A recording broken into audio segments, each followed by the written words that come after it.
licença, doutor. Vem cá. Passa para você, Vinícius, por favor. O dele, cá. Fizemos a correção. O dele fizemos... Ah, tá bom. Fizemos a correção do doutor de 3 peças. Correção. De 3 peças. Perfeito. Ou 3 casos, cá. Ou 3 casos. Ou 3 tá. casos. Doutora Brenda. Pode entrar. Fecha isso. Opa, quando precisar, chama, gente. Não tem frescura, tá? Fechou. Importante a gente fazer as coisas direitinho, fazer tudo com amor, né? É verdade. Doutor, olha só. Essa ação aqui é da Paula Sabrina, lá do Rio de Janeiro. O que aconteceu? É uma ação de uso capião e agora o juiz pediu para juntar uns documentos e o que está pegando aqui? A questão do IPTU, porque lá é um sítio e aí é dividido por lote. Tem um IPTU só e vários... Não. Não? Pelo Não? contrário, são Tem vários IPTU. IPTUs. Tá. E aí o município se manifestou falando assim, ó, vocês informam um endereço na inicial, a parte ré, que é o irmão dela, que se manifestou no processo, juntou uns IPTUs que não tem nada a ver, outros endereços, só que aí, doutor, você vai ver, tipo, o lote tá certo. Ela fala que lá o número é realmente 48, só que ele tá com falcatrua com a prefeitura e conseguiu mudar para 748. Por que essa mudança no número? Porque, segundo ela, foi tentar regularizar o IPTU lá e eles falaram assim, ó, não tem como você regularizar o IPTU porque aqui é área de reserva ambiental. Ah, deram uma carteirada. Agora, quando tem contato, eles regularizam, né, gente? Então, Resolve, aí, né? o que ela tá falando? Ela tá falando que o irmão dela tem contato lá dentro e conseguiu regularizar por conta disso. Entendi. Só que aí, doutor, tem essa questão aqui, né? Desse desencontro de... Sabe o que pode fazer? Porque quando é procuradoria, e nós vamos ter que nos manifestar a respeito da peça da procuradoria. Sim. Eu sempre falo, não adianta arrumar encrenca. Então, vale a pena fazer uma petição informando a excelência. É importante lembrar que o uso capião tem que ter os requisitos posse, mas pacífica e nos nome. Não existe a necessidade de ter o IPTU no nome. Isso é um documento que é facultativo. Pode ser que tenha, pode ser que não tenha. Existem outros meios de provar a posse. Diante disso, para evitar qualquer discussão, requer o devido andamento. Informa ainda, mais ou menos assim, né? Vocês vão escrever o jeitinho de vocês. Sim. Informa ainda que nunca houve uma fé nesse sentido, que não houve a transferência do cadastro, porque a prefeitura dificultou na época. Bom, requer o andamento do feito, entendeu? Então, Cai jamais informa que é área de reserva. reserva. Porque ela mandou não entra nessa área, não. Nessa esfera, né? Que ela foi na prefeitura e a prefeitura falou, ó, não dá para regularizar o IPTU porque é área de reserva. Só que o irmão dela conseguiu. Aí ela bate nessa técnica. Meu irmão tem falcatrua, meu irmão tá com falcatrua. Faz uma petição, falando, olha, infelizmente foi até a prefeitura e a prefeitura criou vários embaraços para fazer a transmissão do IPTU. O uso capião não depende de IPTU no nome, requer o devido andamento do feito, entendeu? Já dá um corte. Então a gente não fala sobre... Não fala de área de reserva, nada disso. Só fala que a prefeitura, diante de diversas burocracias, não fez a transferência. Entendi. É que aqui ele pede para apresentar a regularidade dos impostos, né? E é realmente por isso que a gente está tendo problema. Mas aí nesse também. item, na hora que for responder, informa que não existe a regularidade dos impostos, uma vez que a prefeitura negou por burocracia, entendeu? Requer um devido andamento do feito, porque os capião não dependemos de tributo no nome. Não é um requisito vinculativo, alguma coisa assim. Faz a peça, eu ajudo vocês, tá? Isso. E aí, doutor, na inicial, assim, ficou bem enxuto a questão do endereço. Eu vou retificar também, porque aqui são 2 lotes. Tá. Existe mais de uma casa. Aqui demorou para mim entender. Aí pode fazer aquele texto. Com base no princípio da cooperação, aproveita a mesma peça para descrever melhor o endereço. Né? O endereço. Tá. E não esquece que a última frase requer o devido andamento do feito. Tá. Entendeu? E aí, doutor, esses IPTUs foi o irmão dela que juntou. Dá pra gente pedir também pra ele esclarecer? Que ele esclareça, já que foi ele que juntou? Já que foi ele que juntou. Porque a nossa ação é uso capião, né? Uhum. Então, a uso capião como uma ação declaratória, a gente não pode entrar em briga, litígio, senão a gente vai queimar nosso uso capião. Então, por isso eu falo, pede o andamento do feito. Tem ações que a gente vai discutir. Olha, você está falando, prova que você está falando. Mas o aqui juiz está não. pedindo pra gente esclarecer o porquê desse IPTU. É que, na verdade, foi o município, É. ele falou que a gente juntou esses IPTUs, mas não foi a gente que juntou, foi a parte A contrária. parte contrária. O Foi que a pode parte fazer? contrária. Abre um tópico falando que esses IPTUs que foram mencionados não faz sentido, foi juntado por outra parte. Foi por... Dá a entender que a prefeitura está mais perdida que se a gente exato, entendeu? exato. Doutor, Educadamente, inclusive, essa manifestação deles é Sem pé e sem Sem sem pé e sem cabeça. pé e sem cabeça. cabeça. Eles indicam as folhas. Quando você vai ver, não tem nada com nada. Nada com nada.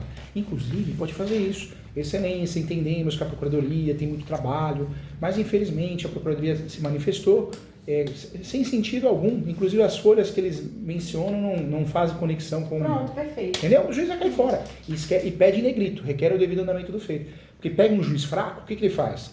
Se manifeste agora a prefeitura. Aí fica travado, Aí fica- entendeu? É, A gente tem que dar a entender. Juiz, chega, acabou, tá bom? Pode pedir pra andar. Tá bom. Tá bom. Entendeu? Então tá bom. Então, doutor. Tá? Porque eu me chamo, hein?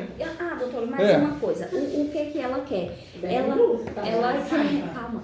Ela quer que, tipo, fique incriminando o irmão dela, que ele Não, Eu não. falei pra ela, não. E vocês isso falam não bem, dá. doutoras, vocês falam bem. Pega e fala, olha, isso aí a gente não pode fazer no escapião. Você quer brigar com seu irmão, você processa ele perdas e danos, né? Vai lá e bate nele, aí... Eu falei pra ela, é uma acusação que a gente não tem não prova pode. e que E não é pode no escapião que a gente vai ficar que vai contando discutir história de isso. briga, né? Não, Ó, tá as bom, pessoas agora. confundem as coisas. Obrigada. Doutor, tá no link 2. Link Caio 2. Vinícius. Obrigado, Cá. Tô entrando aqui. Doutor, o horário de amanhã às 10 tá livre. Quer gravar com os meninos? Teve uma desistência. Teve. Eu não consegui encaixar ninguém pra esse Tá bom. horário. Vamos gravar então. E Vou aí, avisar pra eles. pede pra eles avisarem. Ou você avisa, Cá. Ó, pessoal, amanhã vai ter gravação às 10. Porque todo Tá bem, mundo pra elas tentarem tomar café antes, né? Vou avisar. Vou encher sua água, É. tá? Porque o pessoal sabendo sabe que das 10 às 11 não dá pra tomar café, né? Fala. Fechar, Cá.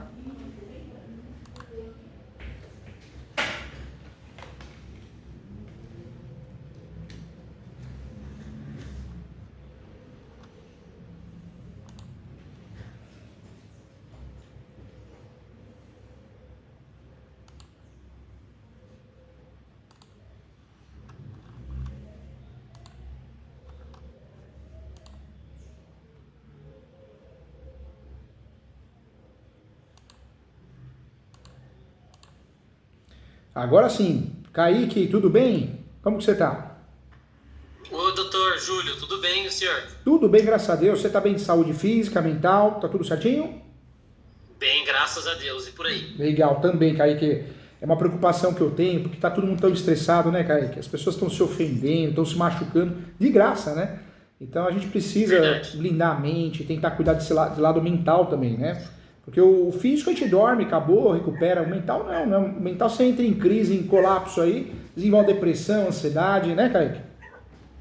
É verdade, tem razão. Achei bacana a pergunta aí. Geralmente ninguém se preocupa com o outro também, né? Principalmente nessas questões. Hoje em dia é bobeira, né? A saúde mental é frescurinha. Ah, hoje em dia virou tudo comércio, né? As pessoas querem vender e não tem um conselho, um papo. Eu acho que a gente tá virando tudo zumbi, não tá virando, Kaique? Eu concordo que você tenha observado dessa mesma maneira. Eu falo que até a amizade tá difícil de fazer, porque as pessoas, se não enxergar alguma coisa que você possa ajudar, resolver, algum interesse, não tem interesse em ter amizade porque acha que a amizade dá trabalho. O nível tá tão feio a coisa que as pessoas não querem ter amizade porque a amizade dá trabalho. Relacionamento porque dá trabalho. É verdade. Tá esquisito, né, Kaique? Tá esquisito. Tá, realmente, eu concordo ter observado dessa mesma maneira. Infelizmente as coisas estão assim e pioraram com a pandemia, né? Piorou com a pandemia. Parece que o ser humano ficou mais egoísta, mais chato, né, mais rancoroso, né? É complicado, né? Kaique, você ganhou mais que um professor, você ganhou um amigo, tá? O que você precisar, à tua disposição. Essa conversa aqui, como você estivesse na minha frente comendo um bolo de fubá e tomando um café com leite aqui no escritório, tá bom? Bacana, com certeza. Eu digo mesmo. Fica à vontade, Kaique. Conta comigo. Joia, perfeito. E parabéns, doutor. Eu acompanho o seu canal no YouTube. Vejo seus vídeos lá sempre que eu tenho alguma dúvida, eu pesquiso e dou uma olhada lá. Que Parabéns, legal, viu? fico Muito bom feliz. canal. Fico feliz mesmo. O canal, a intenção é essa, é ajudar. Eu ganho muitas lembrancinhas, né? Eu já ganhei de tudo que você imagina. Pedra de presente, bolo, cesta. Porque pessoas que assistiram alguma aula, alguma dica, alguma orientação, professor Júlio, você me ajudou a não cair no golpe. Isso é muito importante, é muito legal. E a intenção é essa, viu? Tem aula minha dentro do meu canal de 15 anos atrás, da TV Justiça, da TV Cresce, da TV do Supremo. Então, quem acompanha lá vê que tem bastante informação. Fico feliz que você tenha acompanhado, viu? Bacana. O pessoal presenteia, que é uma forma de gratidão, né? Fico muito feliz, porque a maioria pessoas que iam comprar imóveis no leilão, iam cair no golpe, pessoas que iam comprar ou alugar e iam perder o dinheiro. Então é muito legal, muito gratificante. A gente vê que a gente consegue fazer o bem sem interesse nenhum, né? E Deus é maravilhoso que, de uma certa forma, a gente acaba sendo ganhando, né? Ganhando com isso de forma espiritual, né? Isso é muito bom. Com certeza. Sim, com certeza. Bom, doutor, então, eu sou advogado, né? Eu não sei se o senhor consegue verificar, não sei se tem um filtro aí, né? Para quem é consultoria leigo, quem é advogado. Aí eu tenho uns casos práticos aqui. Fica à vontade, eu tô aqui para te ajudar, a mentoria é para isso. Para te ajudar a tirar um peso das costas, porque a advocacia ela é muito pesada, né? Ela é pesada. Hoje é o juiz que julga mal, que não lê, que ofende o advogado, que coloca o cliente contra o advogado. E a mentoria é para isso, para tirar um pouquinho do peso das suas costas e te ajudar e te proteger, viu? Conta comigo. Acabei de fazer uma mentoria agora também. Legal, bacana. É que a prática, né? Ela é muito diferente do que a gente aprendeu na faculdade. Então, muita coisa que a gente vê aí, a gente tem que se virar de alguma forma, porque a gente não sabe como lidar, né? A faculdade não ensina isso, infelizmente. E a faculdade de Direito, o cronograma, ela é importante, senão a gente não estaria aqui. Mas o cronograma é muito mal feito, né? Ela é muito teórica, cansativa. E a maioria dos professores, eu tenho reparado isso já há alguns anos, a maioria dos professores da graduação não advogam de verdade. Tem a OAB lá, o cartão, mas não advogam de verdade. Então a prática deixa a desejar em todos os sentidos, né? Pela ementa que está errado, o cronograma que está errado e pela falta de prática do próprio professor da graduação, né? É verdade. A minoria dos meus professores eram advogados. Geralmente eram delegados e outras profissões aí. E a pessoa fica presa na faculdade, de manhã, tarde e noite. Como que ela vai advogar? Na verdade, ela pode até fazer um bico ali para a família, com um conhecido, mas não é a mesma coisa você pôr a cara para bater todo dia, né? Matar um leão e desviar das antas todo dia, né? Com certeza. Tem razão. Mas então vamos lá, doutor. Primeira situação que eu tenho aqui, nós realizamos um inventário que já foi concluído no final do ano passado. Ainda não foi averbado no registro de imóveis, o formal de partilha, e nem no Detran, porque existe um veículo e um imóvel, né? Só que desde o falecimento da autora da herança, o filho dela, são dois herdeiros, o filho e o neto é herdeiro testamentário. O filho dela nunca teve uma boa relação com ela, né? Só que assim que ela faleceu, ele invadiu o imóvel, né? Trocou fechadura, pegou o veículo e pôs o imóvel para alugar. Então, desde o ano de 2018, ele aluga para um inquilino esse imóvel. Ou seja, desde 2018, dois herdeiros, a mãe morreu e caiu para dentro. Assumiu a posse e fez o que quis, até alugou, né? Isso. E antes ele judiava dela e tudo mais. Foi por isso até que ela dispôs da parte que ela podia para o neto. Ah, tá. Né? Então, desde então, ele colocou um inquilino lá. E esse inquilino pagou aluguel para ele até certo tempo, porque agora ele também está tendo um problema com esse inquilino, que está morando lá, não paga, ele não age para tirar o inquilino, né? Eu queria saber qual que é o melhor caminho que eu tomo aí para resolver essa situação em favor do meu cliente, que é o neto, que é o herdeiro testamentário, para tentar recuperar esse valor de aluguel que ele recebeu sozinho, pelo arbitramento, né? Alguma indenização, se possível, por conta também do uso exclusivo do veículo, que está na posse dele até claro, hoje. Verdade. O veículo também, tanto o imóvel quanto o veículo, eles tinham dívidas de todas as formas, né? De PVA, de licenciamento, de IPTU, no caso do imóvel. E para a gente finalizar o inventário, que eu entrei depois, né? Eu não iniciei. Quando eu entrei, a gente conseguiu resolver rapidamente. Nós conseguimos fazer com que ele pagasse essas dívidas. Só que foi no ano passado. Então, desse ano, eu já tenho certeza que ele não pagou essas outras despesas. Vou ter que resolver de alguma outra forma também. Então, eu preciso ajudar esse meu cliente. Conta comigo, vai ajudar sim. Eu não sei exatamente o caminho que eu tomo, né? Como me resguardar, se eu preciso de uma ação cautelar antes de entrar, porque o que eu tenho é um contrato de aluguel, um dos contratos só que não tem assinatura de ninguém. Bem simplório mesmo, mas consta lá, o pai dele, o pai do meu cliente alugando para um terceiro, e a mesma pessoa que está no imóvel até hoje. Está sem pagar, inclusive. Nossa. Doutor, e me fala uma coisa, em relação ao inventário, qual que é o pé do inventário? Ele está em andamento ou não? Ele finalizou mesmo, acabou. Foi feito o formal de partilha. Isso, finalizado. Aí, o o meu cliente, a gente mora um pouco distante, senão eu já teria resolvido toda a questão, já teria levado formal para fazer a averbação. Ele ainda não levou, só não foi registrado no cartório de registro de imóveis, né, por conta do imóvel, e não foi levado ao Detran também por conta do veículo. Então hoje nós temos a foi seguinte concluído situação. O inventário foi concluído, foi expedido o formal de partilha, mas não foi registrado por falta de oportunidade, né? Isso. Legal. Doutor, eu orientaria, porque se o inventário tivesse em andamento, daria para a gente fazer o quê? Fazer a ação de arbitramento de aluguel, e é uma ação que a gente usaria a legitimidade de ativo espólio, representado por inventariante. Então entraria na exceção, porque arbitramento de aluguel é uma ação que exige a propriedade, né? Então entraria justamente nessa exceção. Como o inventário já chegou ao fim, já foi expedido o formal de partilha, então nós vamos ter que respirar um pouquinho e registrar esse formal de partilha.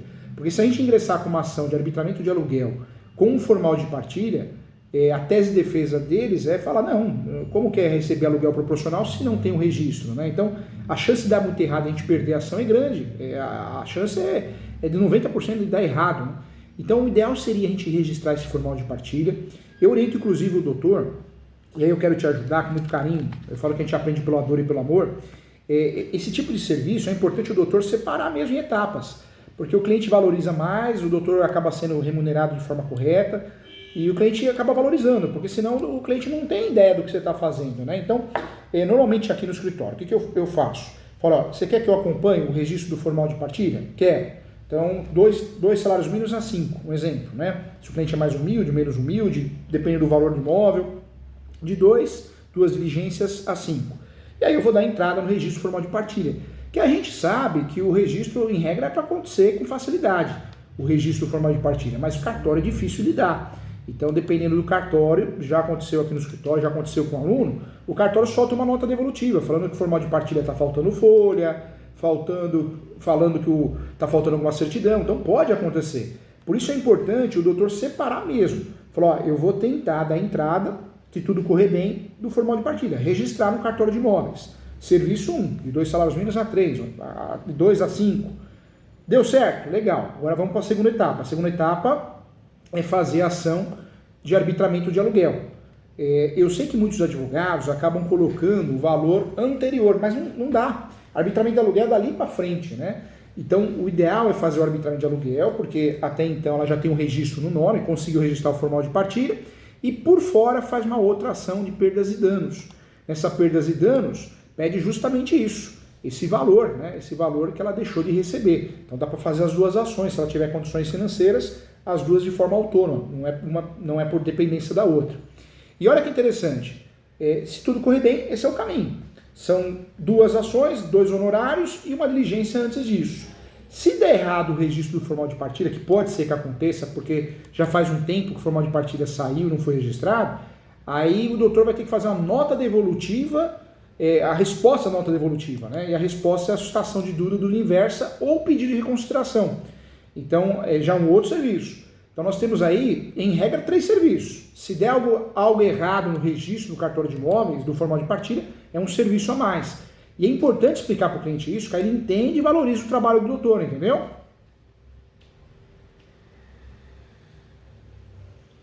E eu falo isso, doutor, com muita propriedade, porque... Entendi sim, perdão, estava silenciado. Imagina. E eu falo isso com muita propriedade, doutor, porque, o professor Júlio é autor de livros, não tem problema. Imagina, quem advoga tem dor de cabeça, né? A gente escuta o que não merece. Há uns 15 dias atrás, eu atendi uma cliente, Eliana, eu fiz o inventário dela, há 7 anos atrás. Eu fiz o inventário dela, 15 dias atrás ela apareceu no escritório, nervosa. E ela acabou maltratando, né? A equipe, as advogadas, os advogados aqui, a Camila na recepção, a Tamires na recepção, acabou maltratando ela e o marido muito tranquilo, mas ela bem nervosa, bem alterada. Aí eu terminei de atender, eu fui atendê-la, falei, o que está acontecendo, Ana? Você fez o inventário, doutor Júlio, mas eu não consigo registrar. Falei, calma, respira. O formal de partilha são 3 imóveis em cartórios de imóveis diferentes. Eu estou vendo aqui que você conseguiu registrar o formal de partilha de 2. Consegui de 2, cartórios diferentes. Um só que está negando. E esse que está negando, que precisa de uma certidão da fazenda. Você foi na fazenda? Fui. O que a fazenda falou, o representante lá? O funcionário. Falou que essa certidão que o cartório está pedindo de Peruíbe não existe. Que vem um cartorário aqui e me ensina a fazer, porque não existe. Então, Você vê que não é um problema do formal de partilha, é o problema do cartório. Só que ela foi tão arrogante, doutor, e a idade faz a gente querer paz, né? A gente percebe quando o cliente é arrogante, mal pagador, a gente cai fora, porque não dá, eu acho que não vale a pena o desgaste emocional. Aí ela falou, então o que tem que fazer? Eu falei, você tem que fazer a sustação de dúvida ou dúvida inversa. Você faz, professor Júlio? Eu falei, não faço. Não faço porque você maltratou todo mundo, então eu prefiro que você procure outro advogado. Não, mas eu não tinha entendido. Eu falei, mas não interessa. Mesmo que você não tinha entendido, você não tinha o direito de fazer tudo que você fez, o escândalo que você fez. Então, por que eu estou trazendo esse exemplo para o doutor? Porque é importante deixar claro, pode até usar esse exemplo que eu te dei, porque às vezes o cliente não entende isso. Registrar o formal de partilha parece algo simples e fácil. Em regra tem que ser. Mas dependendo do cartório, o doutor pode ter algum problema, uma dor de cabeça. Entendeu, doutor? Entendi. Até porque lidar com cartório não é fácil. Não é fácil. Esse formal de partilha, às vezes está faltando uma folha, ninguém percebeu. 1, 2, 3, acontece muito. O que o doutor vai fazer? Não tem o que fazer. Né? Vai ter que pedir a expedição de uma segunda via do formal de partilha. Então, algo que parece ser bem simples, pode ser que dá uma enroscada, doutor, e o doutor passe um nervoso, entendeu? Uhum. E o doutor explicando isso antes de assumir o serviço, se acontecer, vamos torcer que não aconteça, e provavelmente não vai acontecer, pelo menos o cliente está sabendo, porque senão joga tudo na conta do doutor.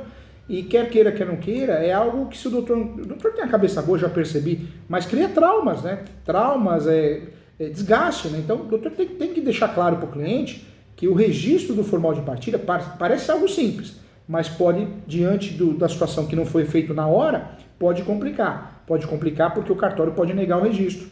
E o cliente entendendo isso fica mais fácil de lidar, viu, doutor? Legal, perfeito. Uma dúvida, doutor. Nós separamos aqui 2 etapas, né? A questão de entrar com arbitramento de aluguel e as perdas e danos.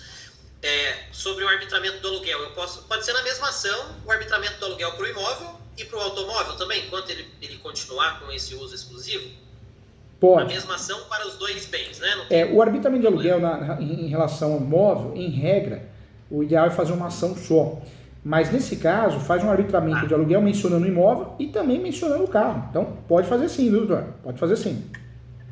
Tá, e mesma coisa as perdas e danos. E mesma coisa as perdas e danos. E nas perdas e danos também, além, né, do período passado de cobrança, questão relativa à dívida, IPVA, licenciamento, pode ser tudo junto, né? Pode ser tudo junto. Perdas e danos. Na perdas e danos, o doutor aproveita a ação para cobrar todo o prejuízo material de fato, né? E aí tenta descrever isso, trazer provas, né, do que conseguir. Às vezes ela pagou uma conta qual não foi reembolsada a valor proporcional, foi reembolsada nada. E aí o doutor aproveita isso para pedir os danos materiais e o dano moral também. Nesse caso, a jurisprudência tem que falar de dano moral de R$3.000, é muito baixo. Mas o doutor vai acumular os dois, dano moral e material. Perfeito. E não esqueça, doutor, também, um exemplo, ele está lá no imóvel há 2 anos, né? 2 anos sem pagar aluguel. Então o doutor pega lá 24 meses, ela teria que receber em regra R$500, R$1.000, vezes 24, o valor proporcional dela. E uma dica de ouro também, acho que é um pulo do gato, para que o juiz não peça para emendar, se o doutor pede para ela conseguir um corretor de imóveis, pode ser um arquiteto, pode ser um engenheiro, o corretor de imóveis normalmente é mais fácil, e faz a avaliação de quanto vale esse aluguel. Tem corretor que vai falar, mas eu preciso entrar no imóvel para fazer a avaliação. Não precisa. Vai fazer a avaliação com base na semelhança dos outros imóveis do bairro. A avaliação do imóvel para locação ou venda não precisa necessariamente eu entrar no imóvel. Eu posso fazer por semelhança, né? Então o corretor entendendo isso, ele faz essa avaliação. Por que, doutor? Porque se o doutor não junta essa avaliação, por mais simples que seja, você pega um juiz errado, ele nomeia um perito. O perito vai cobrar R$3.000 para fazer um negócio desse, R$5.000. Olha a dor de cabeça e o gasto. Então eu oriento o quê? Primeiro, juntar essa avaliação na peça, para evitar isso, esse gasto. E segundo, né, o pedido tem que ser líquido e certo. Então a gente precisa desse valor com base nessa declaração, com base nessa avaliação. Entendeu? Isso é para evitar, mas não impede, né, que ele faça isso de qualquer jeito. Acredito que ele não vai fazer, né? Não mas impede. Pode, né? Se acontecer, né? Se o doutor juntar a avaliação e o juiz, vamos nomear um perito, aí o doutor peticiona, fala, não, excelência, não existe a necessidade, foi juntado nas folhas tais. Caso vossa excelência entenda pertinente, eu junto mais uma avaliação. A gente não pode dar margem para perito, porque eles cobram muito. O corretor de imóveis, talvez, uma avaliação vai cobrar R$300, meio salário mínimo. Se é perícia, só pelo nome de perito, né, se nomear o perito, 5.000, 3.000. Infelizmente, não no Brasil, o Brasil é um país honesto, mas no Paraguai, os peritos dividem os honorários com o juiz, levam dinheiro, né? Então, qualquer coisa já cobra um absurdo, porque fala, opa, é uma parceria. Não no Brasil, que é um país honesto, isso no Paraguai. Mas já pensou, doutor? Vai que acontece um negócio parecido, né? Com certeza, tem razão. Vou seguir por esse caminho. Melhor, mais seguro, viu? Deixa eu ver se eu coloquei mais alguma dúvida aqui sobre esse caso. Eu não sei se é aconselhável, né, pela relação que os herdeiros têm, mas pode ser que o meu cliente tenha o interesse de adquirir a parte do outro herdeiro. Por conta dessas dívidas todas, teria algo a ser feito para casar um pouco essas dívidas todas que ele teria como herdeiro, para ter o abatimento do quinhão dele, da parte dele, para o meu cliente adquirir a parte dele? Ou é melhor nem pensar nisso por conta do litígio todo que tem? Resolver a questão de perdas e danos e arbitramento de aluguel na justiça mesmo. Eu acho que diante da situação, porque ele foi espertão, né? Ele pegou, entrou no imóvel, já assumiu a posse, eu acho que fica até difícil. O que o doutor pode fazer, diante do interesse dela, talvez abra uma preliminar na ação de arbitramento de aluguel, ou na perdas e danos, ou nas duas, e fundamenta muito bem o pedido da audiência de conciliação e mediação. Porque essa audiência, se ele fizer uma proposta, não, vamos fazer assim, eu te pago. Então, talvez ali, resguardado pelo conciliador, né, dentro de um termo de audiência e conciliação, eu acho legal. Agora, fora, eu acho que do jeito que ele está agindo, não é uma pessoa confiável, né, para fazer a compra e venda. Eu acho que ela vai se enroscar. Orienta ela, doutora, a fazer a tentativa de um eventual acordo, mas dentro do processo. Que aí é mais seguro para ela, porque vira um título executivo, né? Perfeito. Legal, bacana. Agora eu tenho um outro caso aqui que também seria, eu acredito que seria de inventário, mas muito mais provável inventário do que a usucapião, mas sempre gera dúvida às vezes, né? Que a usucapião, no caso, é a exceção, né? É verdade. Mas no caso é o seguinte, né? Nós tivemos uma pessoa falecida em 2019, vou usar o nome mesmo, fica mais fácil. Célio faleceu em 2019. Ele não deixou herdeiros necessários, aliás, só a esposa, ele deixou só a esposa, não tinha filhos. Ele foi casado com o regime da comunhão parcial de bens com a Joalina, que faleceu em 2015. Faleceu em 2022.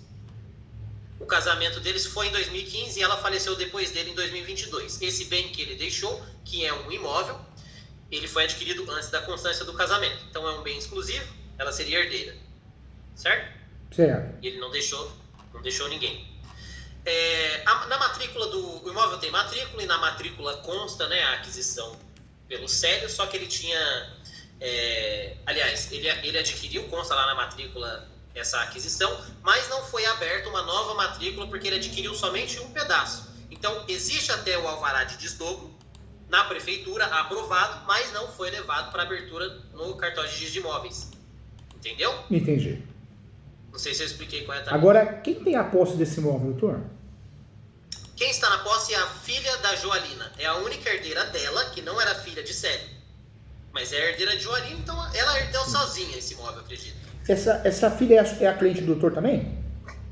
Isso, quem me procurou foi o marido dela, mas ela seria a cliente, né, no caso. Entendi. Porque a mãe dela é falecida e o padrasto dela também. A mãe dela teria herdado, né, o imóvel do falecido, que faleceu sem deixar os herdeiros necessários, somente ela. Por que eu estou te perguntando isso, doutor? Porque a gente tem o costume de aprender também na graduação, né? Faleceu, inventário. Invadiu, reintegração de posse. Você vê, invadiu não. Quando invade o imóvel do nosso cliente, nós vamos analisar se ele tem propriedade ou posse. Porque se ele tiver propriedade, nós vamos esquecer as ações possessórias. São cansativas, são demoradas, são caras e são traiçoeiras, né? Então, sempre que o nosso cliente tem um registro, vamos na reivindicatória, vamos numa ação petitória. Então, tem muitos boatos que a gente aprende errado na graduação. E o inventário é a mesma coisa. Nós aprendemos na graduação, faleceu o inventário. Não.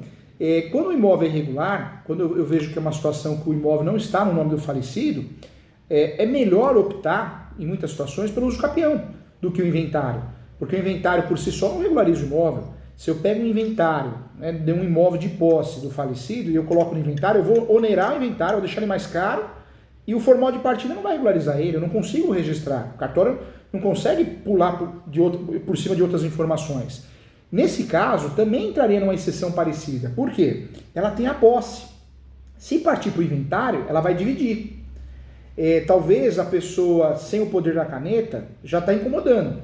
Imagina a hora que fazer o inventário, registrar o formal de partilha e a pessoa, né, que está fora do imóvel, olhar e falar, opa, eu tenho 50% do imóvel, eu tenho 10%, eu tenho 15%.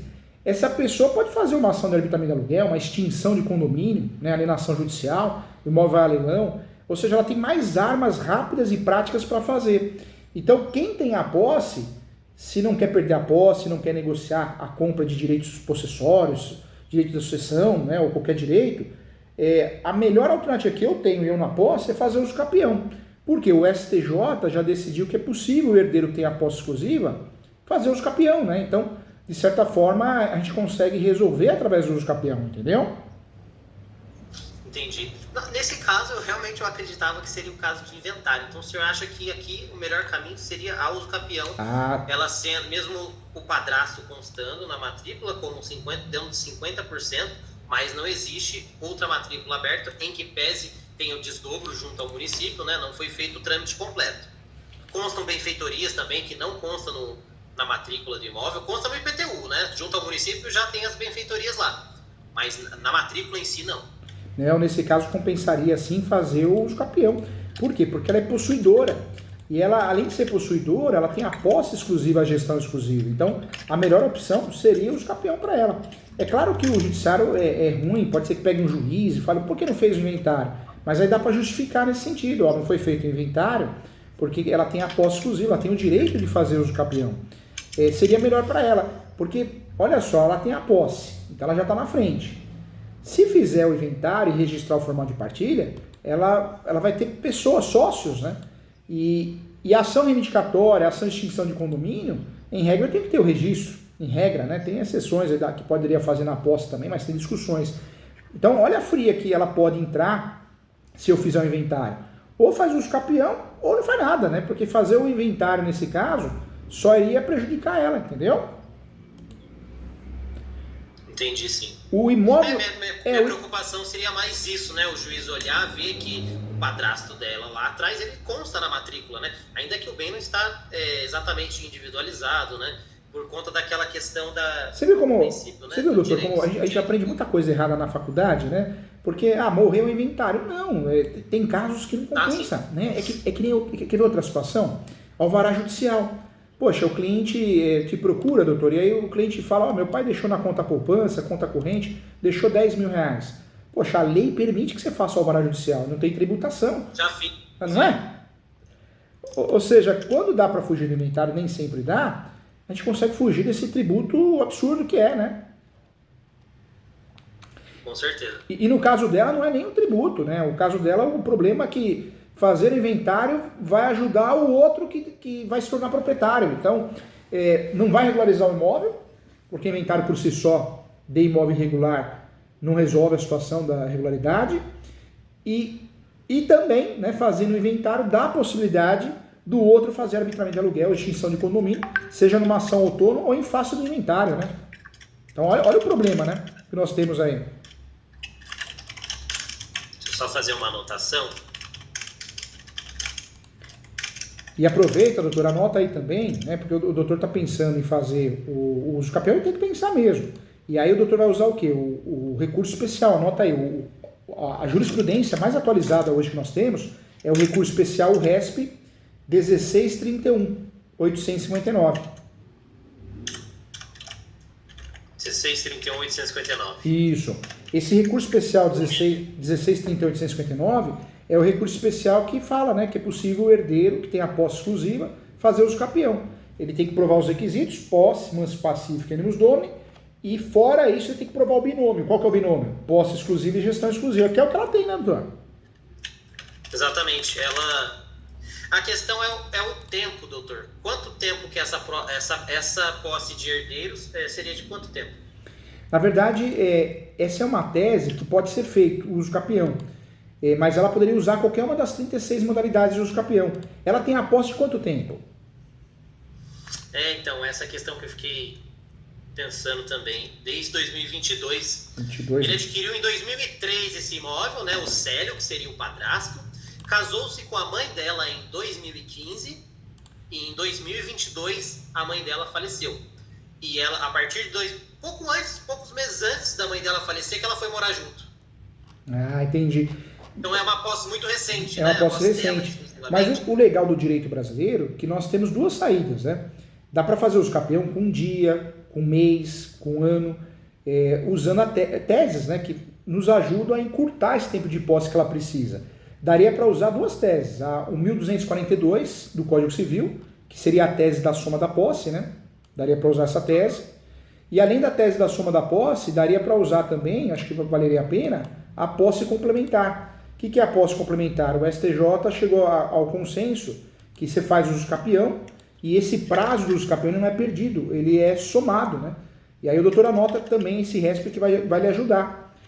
O prazo para o uso capião pode ser completado no decorrer do processo, segundo o STJ, a partir dessa decisão, em virtude de economia e celeridade processual. Anota aí, doutor, o RESP é 1361 1361 226.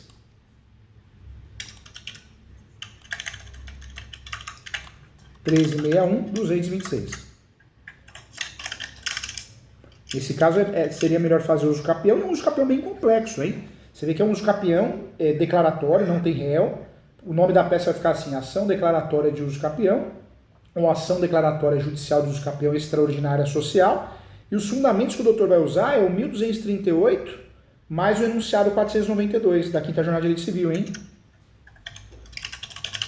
400 e quanto mesmo? 498 da 5ª Jornada de Direito Civil do CNJ. E o 1238 do Código Civil.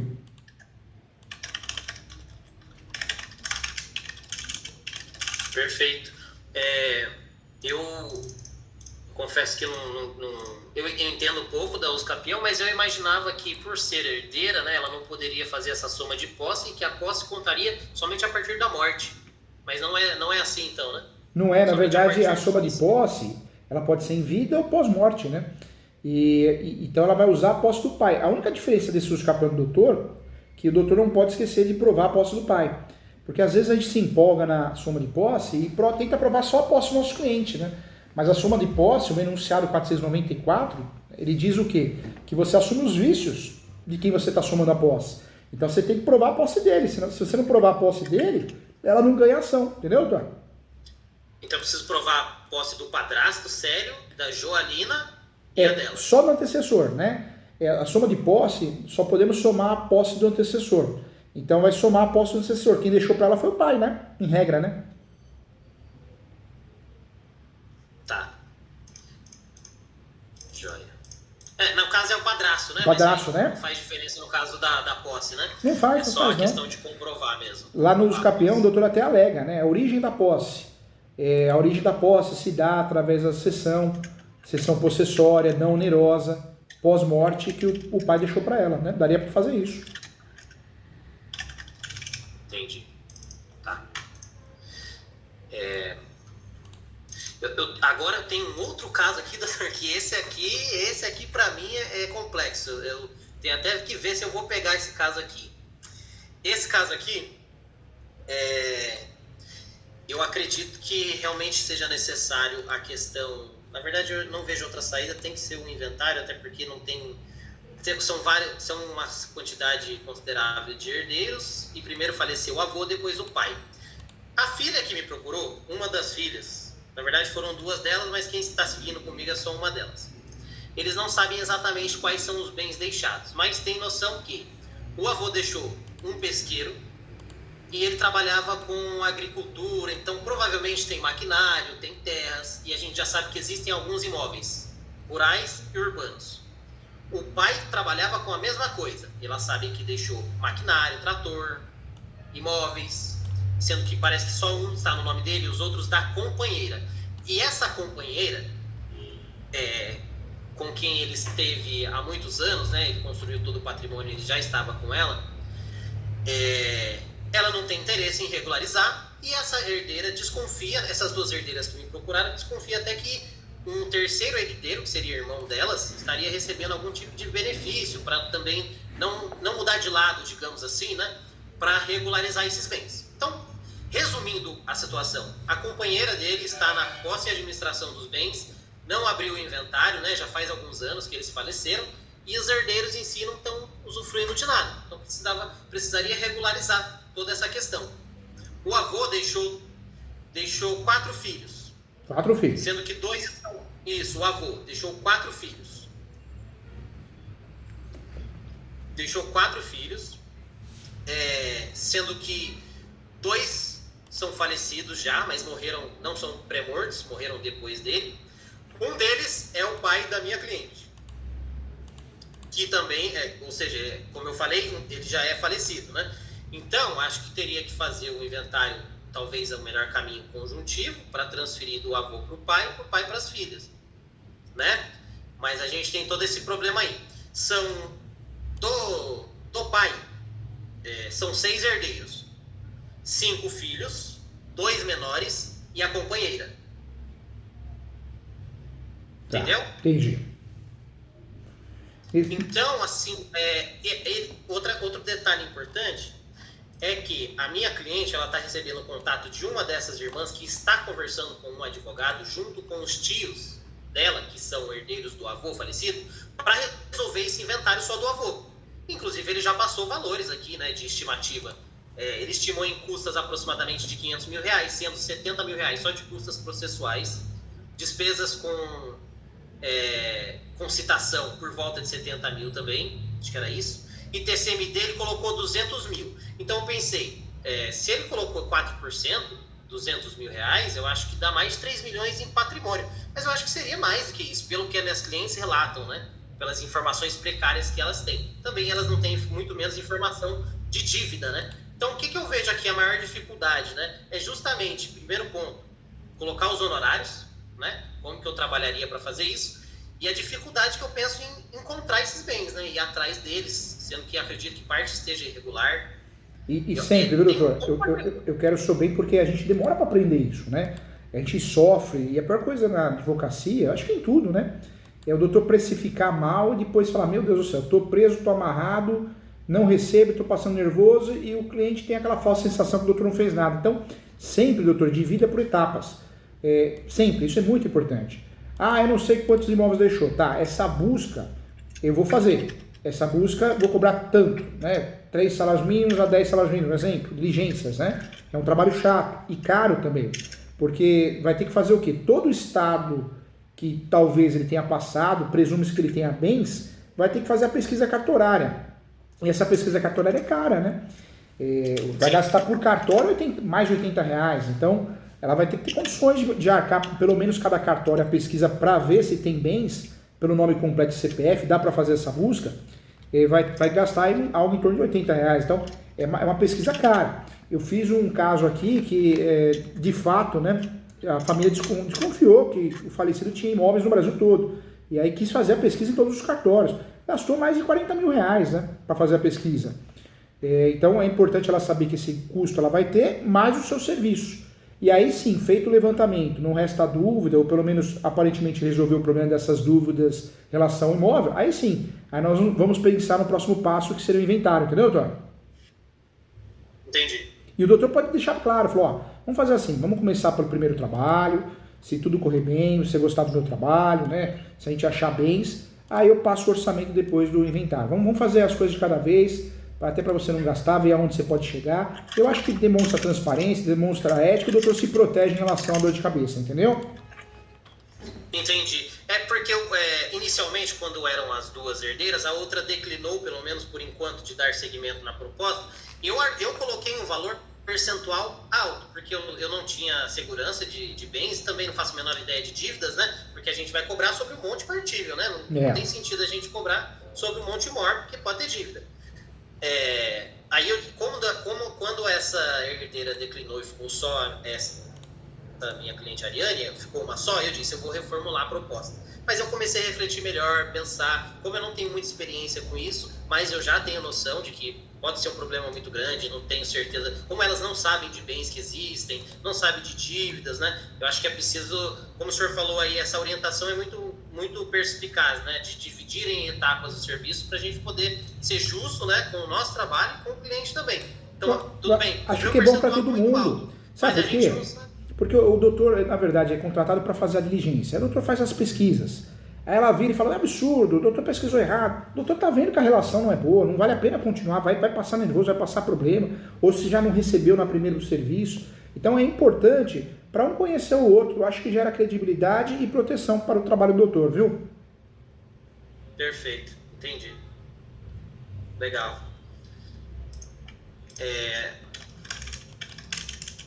Eu falo sempre Doutor, que a mentoria ela rende, né, doutor? Porque queira ou não queira, parece que não, mas a gente consegue conversar de várias coisas, é muito legal, né? Ah, muito bom. Acho que na verdade dá pra ver, eu acho também, né, que eu não sou muito experiente, tô com 4 anos de formado. Essa é a primeira vez que eu faço uma mentoria paga, assim, uma consultoria. Tô achando muito interessante, vale a pena, né? Vocês que têm mais experiência. Vale a pena porque te protege, né? Já pensou? Porque a pior coisa não é só não receber os honorários, é entrar numa fria, né, doutor? Já pensou, entra numa fria, fica preso ao processo, desmotivado, chateado e o custo que gera, né? Ou até tendo problemas por erros aí, né? Também, em vez de dar uma solução, você cria mais problemas, né? Mais problemas, verdade. Então. Só um detalhe que eu falei, o advogado que está conversando com os herdeiros do avô cobrou R$200 mil só para o inventário do avô. Então, nesse caso aqui, eu não sei se faria muito sentido fazer só o inventário de um. Que teria que fazer dos dois. O filho já é falecido, né? Teria que fazer dos dois, senão não vai resolver, né? Não vai resolver a questão. Não vai resolver.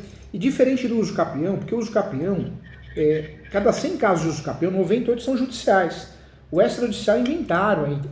A internet, tem aulas minhas da TV Justiça de 15 anos atrás, mas a internet de uns 5 anos pra cá, brotou uma turminha aí, muitas vezes nem advogado cartorário, na lista do Tribunal de Justiça, eles não sabem nem o que tá fazendo, mas eles saem vendendo curso, falando que você vai ganhar dinheiro, que tudo resolve no cartório, e não é verdade, né? Com todo respeito, não é verdade, está mentindo, está induzindo a erro.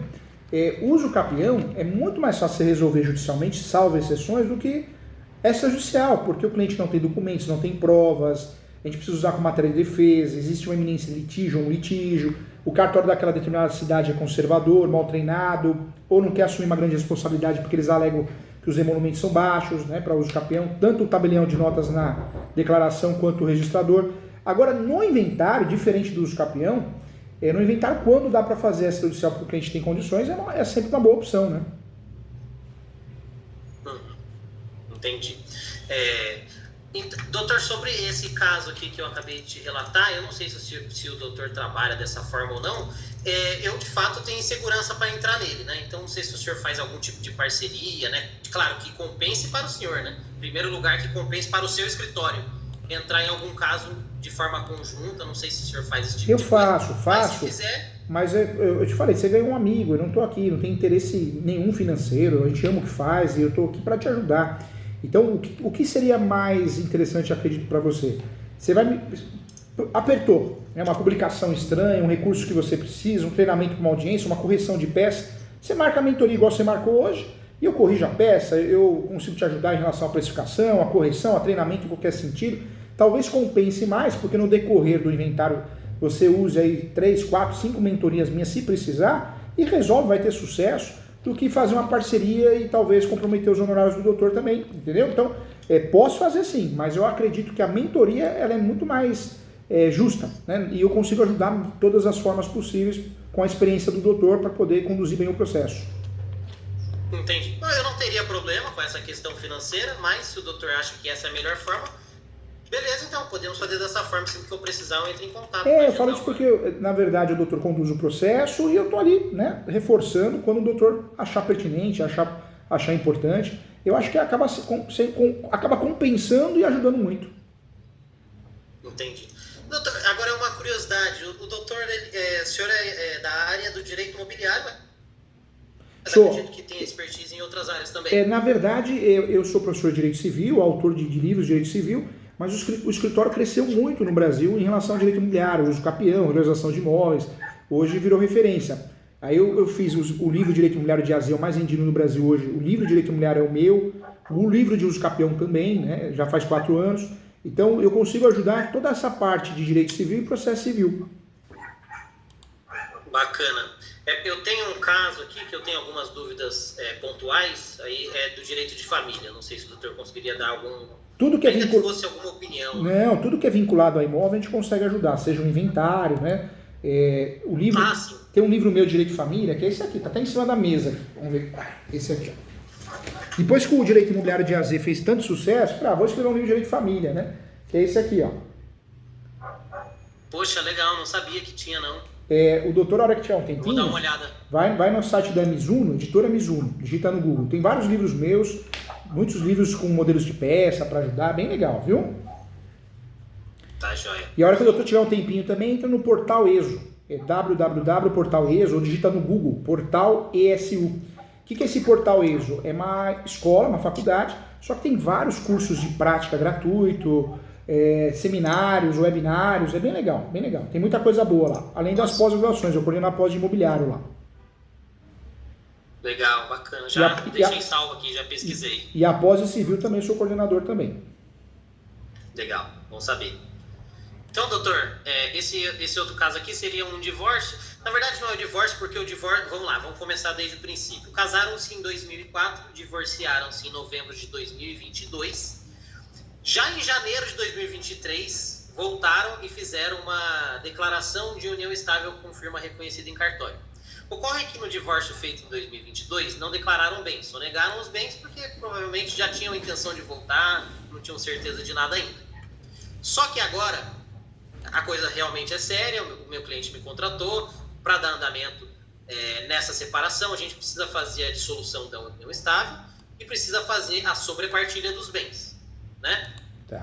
A preocupação dele é com relação aos bens que guarnecem a casa, né? Como que a gente poderia fazer para resguardar isso? Aí tem algumas formas cautelares, né? Eu vou tirar a dúvida com o doutor. E esse imóvel, primeiramente, lá antes, quando eles se casaram, muito tempo atrás, ele foi adquirido somente o terreno.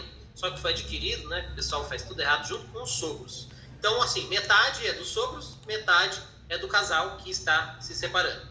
Só que é um imóvel totalmente irregular, ele só tem transcrição, não tem matrícula, né? Ele faz parte de uma área maior que só tem a transcrição. E somente junto ao município parece que está regularizado, sim, né? Tem lá casa 1, casa 2, tem a divisão, tudo certinho. Então, o que nós queremos? Queremos o arbitramento do aluguel, né? Entrar com a sobrepartilha, pedir o arbitramento do aluguel, a dissolução, né, dessa união estável. Eu pensei, acho que eu não preciso fazer 2 processos, porque é tudo o mesmo rito, né? A mesma coisa, economia processual. Nós temos que pensar assim, quando eu tenho uma união estável regular, eu tenho que pedir sempre a declaração dela. Então, a ação começa assim, a ação de reconhecimento ou declaração, tanto faz, e dissolução e partilha de bens. Quando eu tenho ela declarada, ou seja, existe uma escritura pública, aí eu posso pular só para dissolução com partilha de bens. Mas nesse caso, existe um documento no papel, no cartório, tabelão de notas, alguma coisa assim? Isso, está até aqui, ó. Agora, um detalhe... Não foi feita a escritura pública, foi feito um documento aqui, pelo que eu estou vendo, é um documento particular. Né? Então, nesse caso... Só evitaria a declaração, o reconhecimento, se fosse um documento público, né? Um pacto realmente. Como não é um contrato de gaveta, então o ideal é pedir o correto, né? O reconhecimento ou declaração, tanto faz, com a dissolução e a partilha dos bens. É o correto, viu, doutor? Tá, então o senhor entende... a maioria dos bens, né, tanto o imóvel quanto os bens que guarnecem a residência foram adquiridos na constância do casamento que acabou em 2022. Alguns bens foram adquiridos durante a união estável. Então o doutor entende que não teria como fazer tudo junto num processo só, teria que fazer separado uma sobrepartilha e fazer o reconhecimento de dissolução da união estável em outro processo. Teria que fazer, de fato, o reconhecimento ou declaração com dissolução acumulada com partilha de bens. E por fora, esses bens que foram deixados à parte, porque a sobrepartilha ela acontece no inventário, né? Quando você deixa um bem de fora. Agora, na união estável, na dissolução, você consegue trazer isso para o seu processo porque você está pedindo a partilha de bens. Você vai mencionar dentro da partilha, você vai mencionar que tiveram bens, alguns bens foram omitidos, né? Você pode mencionar isso e trazer para o processo, entendeu?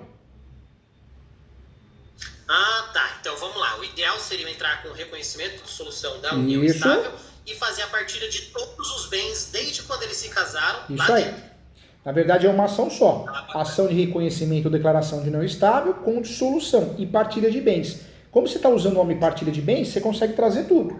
Todos os bens. E aí você vai alegar, ó, bens que foram sonegados, bens notórios, né? Você consegue trabalhar na peça dentro do que você tem de prova e alegações da cliente, entendeu? Bacana. Eu tive vendo bastante jurisprudência sobre tudo isso daí para a gente conseguir resolver. E a questão, né, que eu gostaria de fazer é arbitramento do aluguel, né? Porque hoje ela usufrui do imóvel sozinha e somente tem um filho maior que mora com ela. E aí eu vi na jurisprudência que tem um entendimento, se tem um filho menor, não é uso exclusivo, então não caberia o arbitramento desse aluguel proporcional, né? E o meu cliente, ele está afastado do lar porque ela entrou com uma medida protetiva. É a segunda vez que ela faz isso e nunca foi agressão, nada. Ela alega que foi ameaçada por ele. É uma forma dela proceder quando eles brigam para afastar ele de casa. E eu confio no meu cliente, é uma pessoa que eu conheço, não é esse tipo de gente. Então ela fez isso só para prejudicar ele. Ele talvez nem quisesse a questão do arbitramento de aluguel, mas ele disse que é uma possibilidade para ele. Agora ele faz questão que isso seja feito, né? Entendi. Então, doutor, uma ação só consegue trazer tudo isso para o processo. Então, perfeito. Legal, uma ação, reconhecimento, e aí o doutor trabalha muito bem essa questão da dissolução. É o certo, a ação fica completa, não tem risco de emenda, viu? Perfeito. Então é isso. Justamente essa questão eu pensava se eu teria que entrar com uma sobrepartilha. Eu fiquei pensando, mas sobrepartilha é o caso de bem sonegado, no caso de inventário. É no caso de inventário. Aí eu pensei, quero fazer tudo junto. Na verdade, para o doutor não fazer confusão e te ajudar, quando existem herdeiros, né, omitidos, você faz a petição de herança. Quando existem patrimônios omitidos no inventário, aí é a sobrepartilha. Seja de boa fé ou de má fé. De boa fé ou má fé. Obrigado, cá. Estou à disposição, tá? Sempre que o doutor precisar, eu estou aqui para ajudar, viu? Tá joia, doutor. Bom, acho que está se acabando aqui o tempo, mas vou aproveitar que eu acho que tem mais alguns minutinhos só para comentar de um caso, o que o doutor acha sobre essa questão. Esses dias apareceu um cliente aqui no escritório, ele está com o imóvel constrito, porque ele vendeu só uma parte. E nesse caso, ele não seguiu até o final com o desdobro, né? Ele era o dono do imóvel inteiro. Só que esse imóvel está constrito por conta de uma investigação criminal, um crime federal. Talvez o doutor até conheça o caso, porque aconteceu nos depósitos da Receita Federal de Bauru, aqui no interior de São Paulo, né? Enfim, a pessoa que está sendo investigada adquiriu dele uma parte do imóvel. Aí descobriram, né?